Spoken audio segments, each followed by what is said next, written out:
అధ్యక్ష కాంగ్రెస్ పార్టీ 6 గ్యారెంటీలు ఇచ్చింది అధ్యక్ష.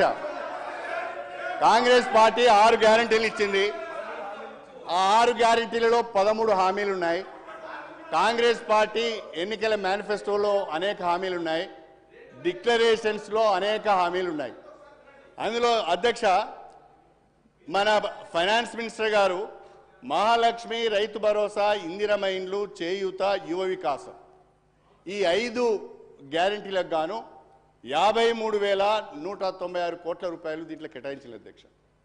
నేను చెప్పదలుచుకున్నది ఏంటంటే మీరు ఇచ్చిన 6 గ్యారెంటీలకు, మీరు ఇచ్చిన 13 హామీలకు ఈ బడ్జెట్ ఏ మూలకు సరిపోదు అని నేను చెప్పదలుచుకున్నా. మీరు హామీలు ఇచ్చిన దాన్ని తప్పట్టడం లేదు. నేను అయితే దీంట్లో ఒక మెలికే పెట్టిన అధ్యక్ష. మా ప్రభాకర్ సాబు, మా శ్రీధర్ బాబు వినాలే ఇది.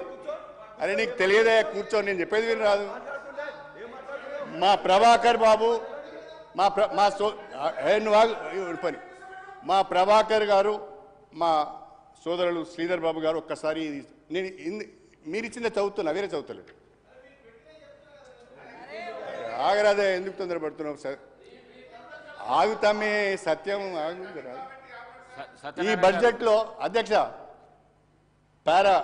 పేజ్ 13 పారా 25 ఈ బడ్జెట్లో ఈ పథకాల అమలుకు 53,196 కోట్ల రూపాయలు ప్రతిపాదించడం జరిగింది.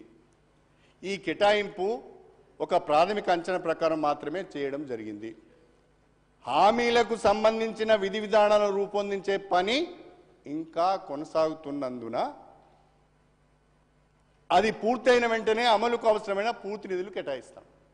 అంటే ఇక్కడ చూడండి అధ్యక్ష, చెప్తా అరే వివరించాలి కదా, తప్పేమున్నదో చెప్తా నేను. అధ్యక్ష, హామీలకు సంబంధించిన విధి విధానాలను రూపొందించే పని ఇంకా కొనసాగుతున్నందున అంటే ఈ పేరుతోని ఈ రైడర్తోని బడ్జెట్లో పెట్టిన ఈ రైడర్తోని దీన్ని కాలయాపన చేయడానికే కాంగ్రెస్ ప్రభుత్వం ప్రయత్నం చేస్తున్నది. నాకు తెలిసి వచ్చే 6 మాసాలలో కూడా కాంగ్రెస్ ప్రభుత్వము ఈ హామీలను నెరవేర్చే పరిస్థితి లేదు అని చెప్పి నేను ఈ సందర్భంగా తెలియజేస్తున్నాను. కావాలనే లోక్సభ ఎన్నికల కొరకు ఆగి ఎలక్షన్ కోడ్ రాగానే కోడ్ వచ్చింది మేమేం చేయలేకపోతున్నామని చేతులు ఎత్తేసడానికే ఈ ప్రతిపాదన అని చెప్పి నేను ఈ సందర్భంగా తెలియజేస్తున్నాను. గౌరవ సీనియర్ శాసనసభ్యులు బడ్జెట్లో 13వ పేజీలో చెప్పిన ఈ బడ్జెట్లో ఈ పథకాల అమలుకు 53,196 కోట్ల రూపాయలు ప్రతిపాదించడం జరిగింది. సార్ మీరు చెప్పినట్టే ఇది ప్రాథమిక అంచనా ప్రకారమే చేయడం జరిగిందని ప్రభుత్వ పరంగా మా ఫైనాన్స్ మినిస్టర్ గారు చెప్పారు. సార్ ఏదైనా పాలసీ నిర్ణయం తీసుకునే ముందు విధి విధానాలు చేయాల్సిన ధర్మం ప్రభుత్వం పైన ఉంటుందా ఉండదా సార్? వారు కూడా సీనియర్ మంత్రిగా పనిచేసిండ్రు. విధి విధానాలకు సంబంధించి 100 రోజులు కూడా సమయం ఇవ్వాలి అధ్యక్ష. 3వ రోజే మేము 7వ తారీఖు నాడు ప్రభుత్వాన్ని ఏర్పాటు చేస్తే 10వ తారీఖు నాడు హామీలు ఎందుకు మొదలు పెట్టలేదని అడిగిన టీఆర్ఎస్ పార్టీ వారికి నైతిక హక్కు ఉంది అధ్యక్ష. 10 సంవత్సరాలు గడిచినప్పటికీ మా సోదరుడు సత్యనారాయణ గారు అదే చెప్పడానికి ప్రయత్నం చేస్తారు. నేను కోరుతా ఉన్నాను అధ్యక్ష, మాకు చిత్తశుద్ధి ఉంది. మేమిచ్చిన హామీలు కానీ ప్రతి ఒక్కటిని కూడా అమలు చేయాలని చిత్తశుద్ధితో పనిచేస్తూ ఉన్నాం. ప్రజలకు అర్థమవుతా ఉంది. ఈ సందర్భంలో 100 రోజులు కంప్లీట్ కాలే. వారు ఏమనుకుంటున్నారంటే వీరు ఎట్టి పరిస్థితుల్లో ఈ హామీలు అమలు చేయొద్దు అని వారికి అభిప్రాయం ఉంది. వారి అభిప్రాయం ఉంది. ప్రజలకు ఏది చేయొద్దు ఈ ప్రభుత్వం అని ఉంది.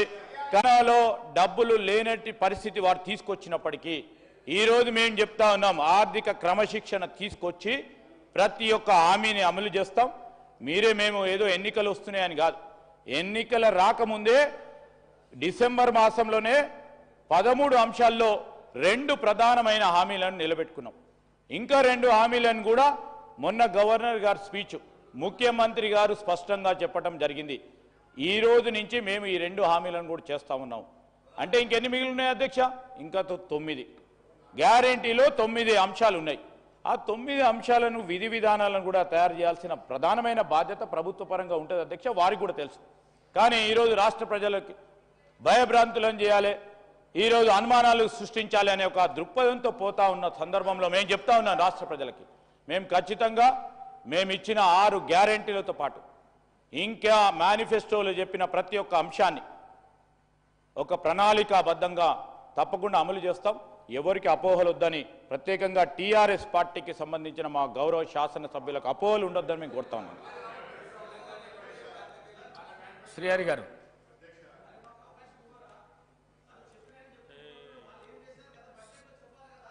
నీకు అవకాశం ఇస్తారు బ్రదర్, నీకు ఇస్తారు. శ్రీహరి అధ్యక్ష, గారు. మేము కాంగ్రెస్ పార్టీ ప్రజలకిచ్చిన హామీలను నెరవేర్చాలనే మేము కోరుకుంటున్నాం. మేము అడ్డుపడాలనే ఆలోచన కానీ వాళ్ళు ఎందుకే మాట్లాడుతాను, ఏముందా, ఏమొస్తుందా నీకు, ఏమొస్తుంది, ఏంటి సార్ అది? నువ్వు ఫస్ట్ మొదటిసారి అసెంబ్లీకి వచ్చారు, నేర్చుకోండి, ఎందుకు తొందరపడుతున్నారు? అక్కడ మాట్లాడు నాతో మాట్లాడు. అధ్యక్ష, కాంగ్రెస్ పార్టీ ప్రజలకిచ్చిన హామీలను నెరవేర్చాలనే మేము కోరుకుంటున్నాం. దానికి కావలసిన మా సహకారం కూడా ఉంటుంది. కాలయాపన చేసి ప్రజలను మోసం చేయొద్దు అనేదే మా అభిప్రాయం తప్ప వేరొకటి కాదు. అధ్యక్ష, మీరు ఏం చెప్పింది అధ్యక్ష? డిసెంబర్ 9న రైతు రుణమాఫీమైన సంతకం చేస్తామని మీరు చెప్పలేదు అధ్యక్ష. 100 రోజులలో హామీలను నెరవేరుస్తామని మీరు చెప్పలేదు అధ్యక్ష. అది మేము చెప్పితే అవి మేము మళ్ళీ రిపీట్ చేసి రిమైండ్ చేస్తే మా మీద విరుచుకబడితే లాభం ఏముంది? శ్రీధర్ బాబు గారు, మీరు చెప్పిందే కదా, మేము చెప్పిన మాట కాదు కదా ఇది. కాబట్టి చెప్పిన మాటకు కట్టుబడి లేరు, నిలబెట్టుకోలేదని మేము రిమైండ్ చేసి ప్రజల పక్షాన రిమైండ్ చేసే ప్రయత్నం చేస్తున్నాం. అధ్యక్ష, ఈ 6 హామీలకు నేను ప్రాథమిక అంచనా వేస్తే, ఈ 6 గ్యారంటీలకు ప్రాథమిక అంచనా వేస్తే 1,36,000 కోట్లు